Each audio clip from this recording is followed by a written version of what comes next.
Bitcoin fiyatını önümüzdeki hafta içinde değiştirebilecek bir yasa var. Evet, gerçekten yıllardır beklediğimiz o yükselişi tetikleyebilecek bir yasa. Clarity yasası. Eğer bu yasa onaydan geçerse kripto piyasasındaki büyük bankalar, BlackRock gibi devler, hatta Visa ve Mastercard gibi devler işin içine daha da fazla girecek. Ama ya geçemezse? O zaman 2027 yılına kadar beklemek zorunda kalabiliriz. Bu videoda sana bu yasanın ne olduğunu, neden takıldığını ve cüzdanını nasıl etkileyebileceğini hiç karmaşık terim kullanmadan en basit haliyle anlatacağım. Ama videoya başlamadan önce kanala abone olup like bırakırsan çok sevinirim. Şimdiden desteğin için çok teşekkür ederim. Hazırsan çayını kahveni al, başlayalım. Şu ana kadar Amerika Birleşik Devletleri'nde kripto dünyasının en büyük sorunu ne biliyor musun? Kimsenin net olmaması. Bir coin SEC'e göre hisse senedi olarak gözükürken aynı coin CFTC'ye göre emtia yani mal varlığı olarak gözüküyordu. Sonuç olarak iki kurum arasında kripto projeler sıkışıp kalıyordu. Ve bu belirsizlik yüzünden büyük şirketler Amerika Birleşik Devletleri'nde kripto işine tam olarak giremiyorlar. Çünkü kurallar net olmayınca risk oranı da yükseliyor. İşte Clarity yasası tam olarak da bunu çözmek için var. Hangi coin kimin sorumluluğunda, kurallar ne gibi soruları netleştiriyor. Şimdi gel bunu 3 basit adımla özetleyelim. Çünkü gerisi çok daha ilginç olacak. Aslında basitçe 3 kategori var. Birincisi Bitcoin ve Ethereum gibi büyük coinler dijital emtia olarak sayılsın ve bunları CFTC denetlesin. İkincisi yeni çıkan proje tokenlarını SEC denetlesin. Üçüncüsü USDT ve USDC gibi stabil coinleri de bankacılık sistemi denetlesin. Bu 3 kategori planlandığı gibi onaydan geçerse kafa karışıklığını ortadan tamamen kaldıracak. Böylece kripto projeleri için net bir yol haritası oluşacak. Peki bütün söylenenlerin pratikte anlamı ne? Borsalar artık tek bir federal kayıt sistemiyle çalışabilecek. Şu anda her borsa farklı izinlerle uğraşıyor. Bu da küçük ve orta ölçekli borsalara çok pahalıya mal oluyor. Önceki videolarımı izleyenler bunun mantığını anlayacaktır. Küçük ve orta ölçekli bankaları konuşmuştuk. Şimdi burada tekrarlamayayım. Ama eğer Clarity yasası onaylanırsa kurumsal yatırımcılar kripto piyasasına çok daha rahat girer. Peki bu gerçekten oluyor mu? İşte asıl mesele burada başlıyor.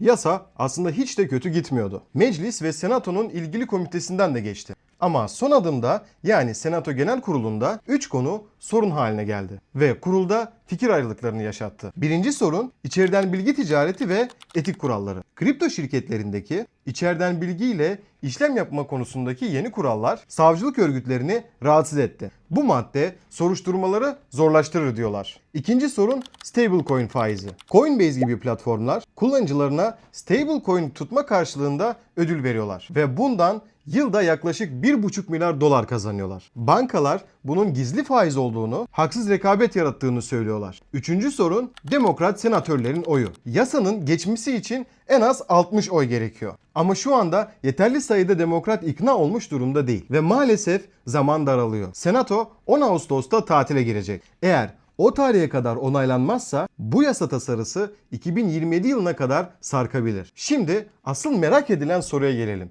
Bu yasa tasarısı cüzdanlarımızı nasıl etkiler?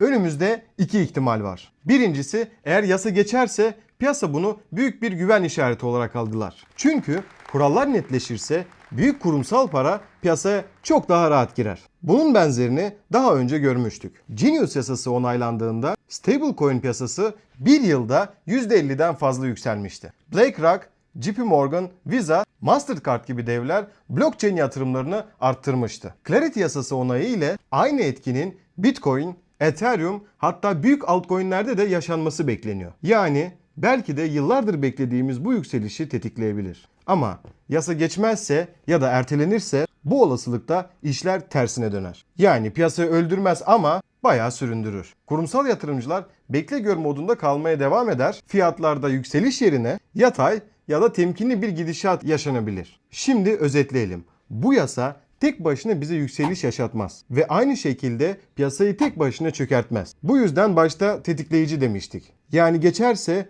bir katalizör etkisi yaratmış olacak, evet, ama gecikirse ya da reddedilirse bir fren etkisi yaratacak gibi duruyor. Peki biz bu süreçte ne yapmalıyız? Son olarak da bundan bahsederek konuyu toparlayalım. Şu an yapmamız gereken tek şey panik yapmamak. Bu yasa haftalarca hatta aylarca sürebilecek bir olay.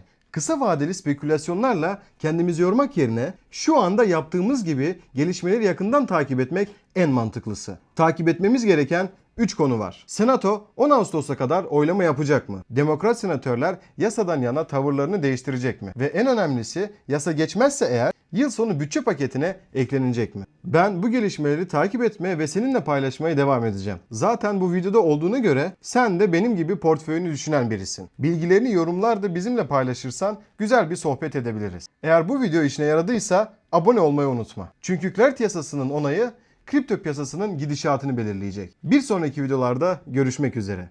Hoşça kal.